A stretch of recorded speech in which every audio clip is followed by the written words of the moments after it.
প্রিয় দেশবাসী, ইউনূস গঙ্গেরা ভারতীয় পণ্য বর্জন, ইসরায়েলি পণ্য বর্জন, এইসব অভিযোগ দেখে আজ দেশটা কোথায় নিয়ে যাচ্ছে। গোটা বাংলাদেশে চুরি, ডাকাতি, লুট, ভূমি দখল, সনাতনী নির্যাতন, ধর্ষণ, প্রতিমা ভাঙচুর, সনাতনী হত্যা, আওয়ামী লীগ জাতীয় পার্টির নেতাকর্মী হত্যার নাম দিয়েছে মম জাস্টিস। একের পর এক আমাদের পবিত্র সংবিধান লঙ্ঘন করে যাচ্ছে। ঠিকই তারা ভারতীয় পণ্য আমদানি রপ্তানি, ইসলামের চিরশত্রু ইসরায়েলের পণ্য আমদানি রপ্তানি চলমান রেখেছে। জনগণ কোনো অন্যায়ের প্রতিবাদ করলে সে হয়ে যায় ফ্যাসিবাদ।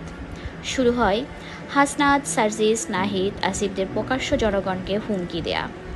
এরাই তো বড় ফ্যাসিবাদী। আগেই তো শান্তিতে ছিলাম। মাঝ থেকে সকল বিশ্ববিদ্যালয়ে আপনার আমার সন্তানের পড়াশোনা নষ্ট করে জীবন ধ্বংস অপরাধী করে তুলছে। এর শেষ কোথায়? আমাদের দেশটা আগেই তো ভালো চলছিল।